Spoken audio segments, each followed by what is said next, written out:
1 Corinthians chapter 13, verses 8 through 13. Love never fails, but where there are prophecies, they will cease. Where there are tongues, they will be stilled. Where there is knowledge, it will pass away. For we know in part, and we prophesy in part. But when completeness comes, what is in part disappears. When I was a child, I talked like a child. I thought like a child. I reasoned like a child.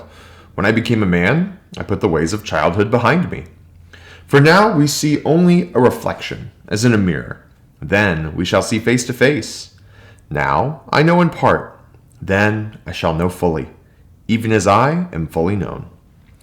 And now these three remain: faith, hope, and love. But the greatest of these is love.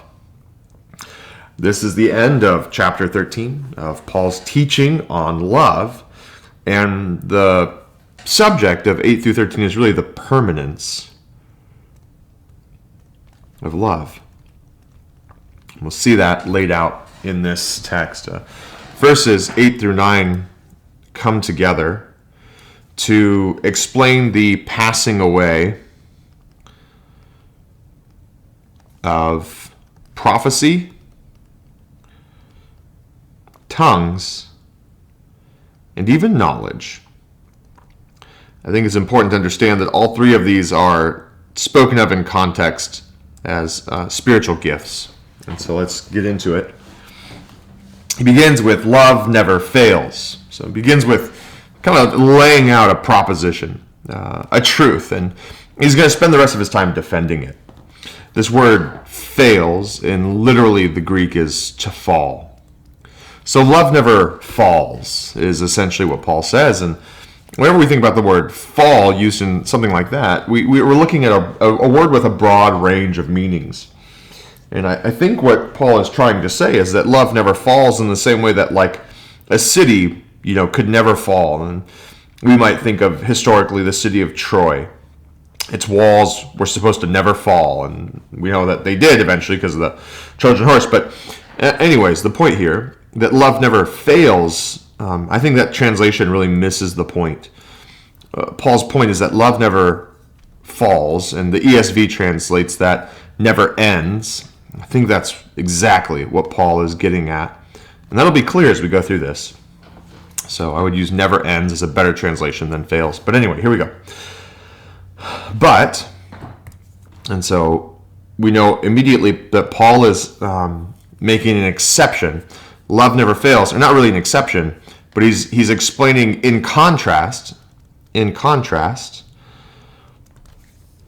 prophecies, tongues, and knowledge will fall to one degree or another. Prophecies will cease, tongues will be stilled, and knowledge will pass away.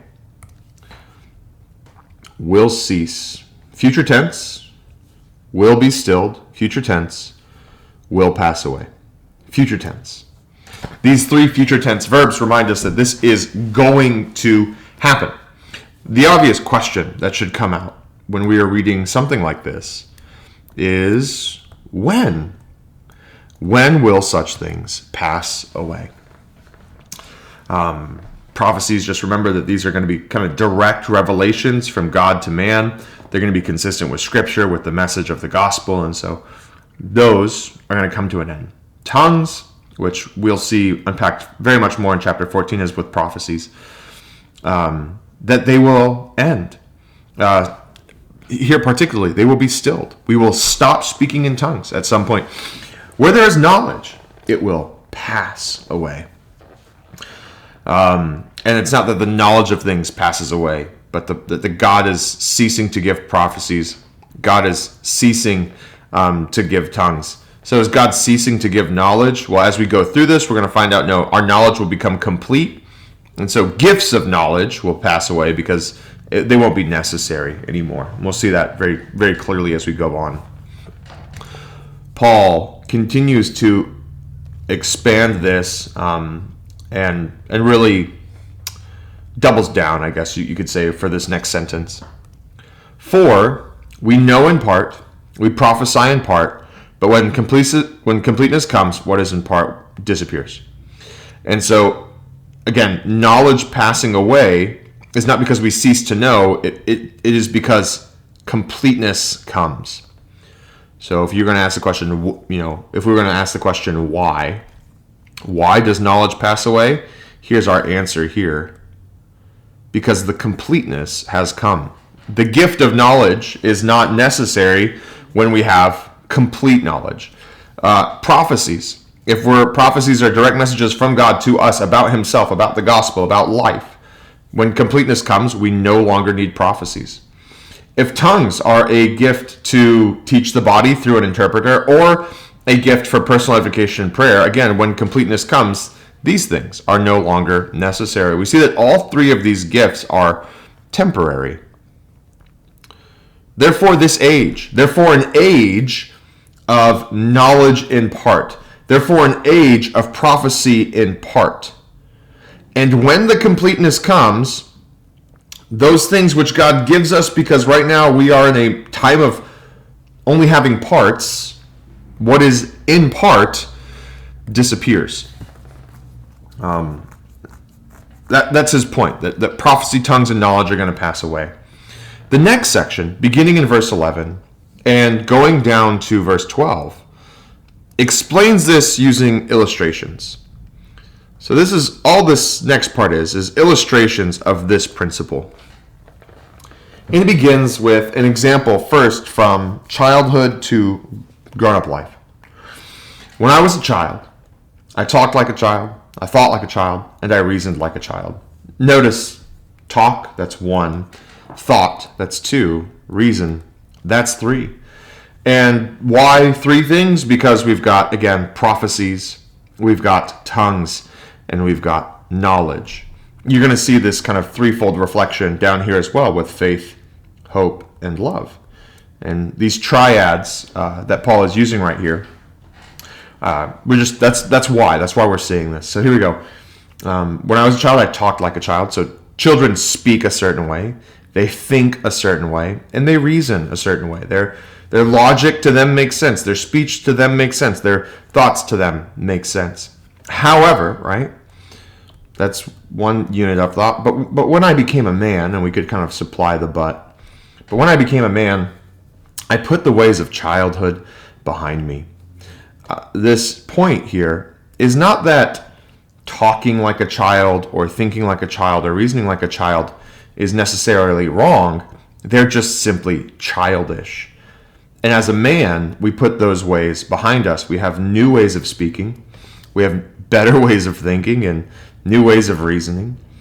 And so when one becomes a man, and this is related to the completeness, when the completeness comes, when I become a man, I put the ways of childhood behind me.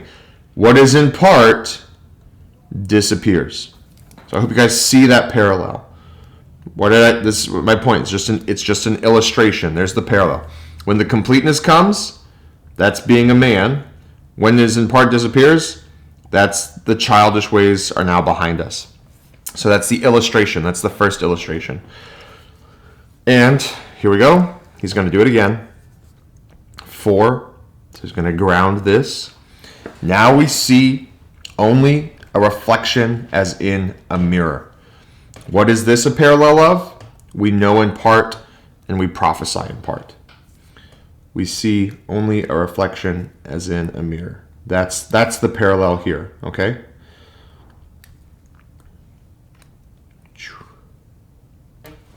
We see only a reflection as in a mirror. This is to know, and what you know is true, it's accurate, but it's only partial.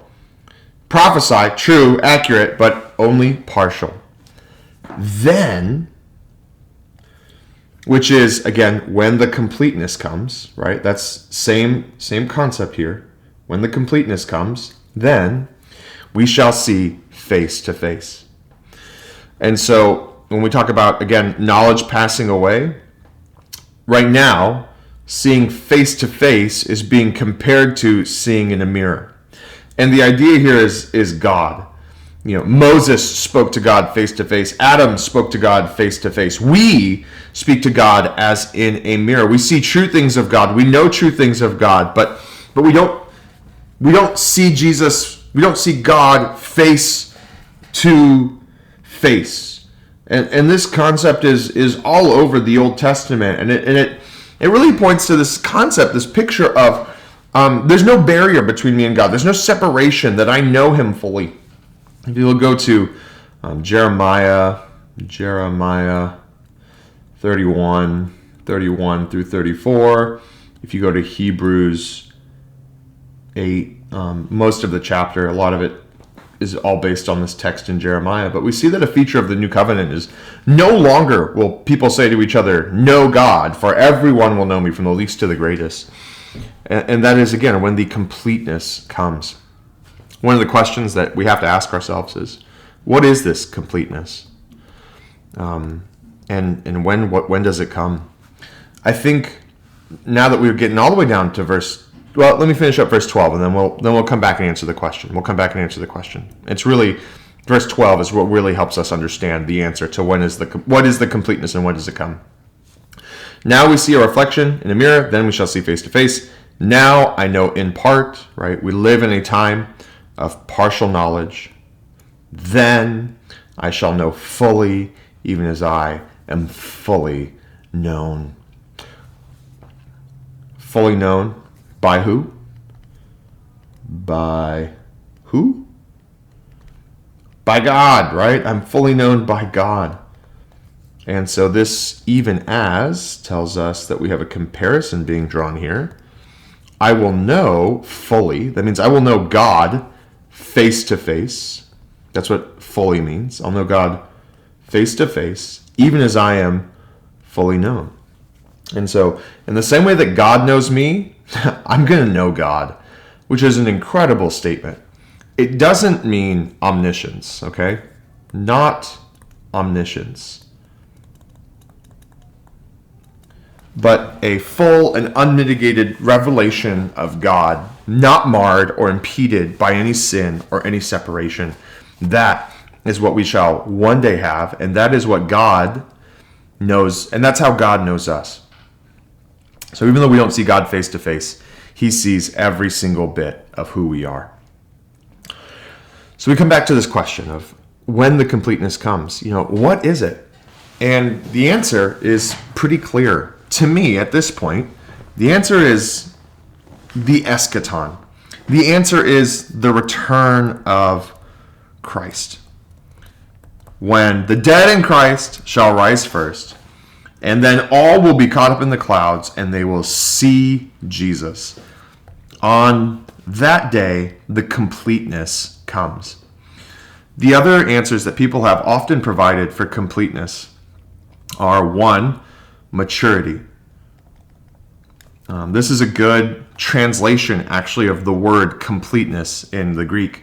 And the reason that people will put maturity, or the second answer, canon, is not because that makes the best sense of the text. Typically, people will pick these two to explain why prophecy, tongues, and knowledge go away as spiritual gifts. And what they'll say is that God no longer gives the gift of prophecy, God no longer gives the gift of tongues to those who are either A, mature, or B, have the canon. And so we don't need knowledge of God anymore as a gift because we have the canon. I hope you guys see that this really explanation of the text is really motivated by getting rid of these spiritual gifts as opposed to making good sense of the text. When we're trying to understand this passage, I think very clearly, if we're talking about seeing God face to face, being known, even as we're fully known, and for a guy like Paul, who's an apostle, to say, I still only know in part, what's he looking forward to? Turn of Christ. He's looking to the moment where he sees God face to face. He's looking for the eschaton. And so I think that's the only good answer for when the completeness comes, which means, by the way, that would mean that the gift of prophecy and the gift of tongues and the gift of knowledge are still in effect, because the church is still in its childhood. It is not yet mature. It is not yet a man. That will come, though. And so what does that mean? Well, Paul tells us to pursue the spiritual gifts. Should we pursue prophecy then? Yes. And should we pursue tongues? Yes. And should we pursue knowledge? Yes. Of course we should pursue these things because they are appropriate for the age that the church is in right now. Is there a way to do it wrongly? Of course. We don't do these things for our glory. We do them in love to build up the body. Now let's go to the end. Paul's about to make that point. And now these three remain: faith, hope, and love, but the greatest is love. Love is the greatest. And it's eternal. That's really the last point of 13. He says these remain up above.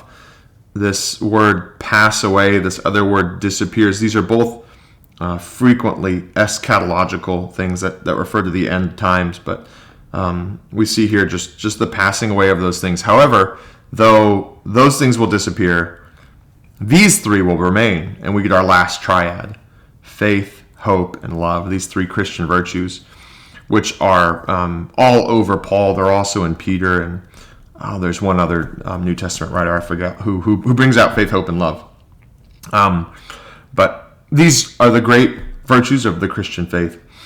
Paul will say of faith and hope in Romans chapter 8 that nobody hopes in what they see. Nobody has faith in what they see. You hope and faith in what you do not see. And so what I want to be clear about is right now we have faith and hope that Christ will return. We have faith and hope in a resurrection, those sorts of things. And in heaven, we'll no longer have faith or hope in those things. But what's important to understand is that God is telling us that faith and hope will still be part of our life in heaven. There will still be things that we are putting our faith in God for. There will still be things that we are putting our hope in God for. And what those will be, I do not know. But it might be why Paul says the greatest of these is love. Because you think about the Trinity and eternity past, love was there in undiminished absoluteness, and it will be there for all eternity. It doesn't undergo significant change when the end of this age comes about. Love endures, and it doesn't change, and it's very permanent, and everything else is captured in this word love. And so Paul's point, as we look back through this whole text, is pretty simple. These spiritual gifts are temporary. Love is permanent. And so, pursue love. And it's not that we don't pursue spiritual gifts, but we understand that no matter what the gift is, we pursue it in love, because we're going to keep doing that for all eternity. We want to be eternally minded Christians, not ones who are focused on the temporary, the things that are passing away. We see this argument all throughout Paul's letter. Paul applies the exact same sort of logic to marriage. And just another reminder for us as Christians to be thinking about eternity more than anything else. And in that, pursue love.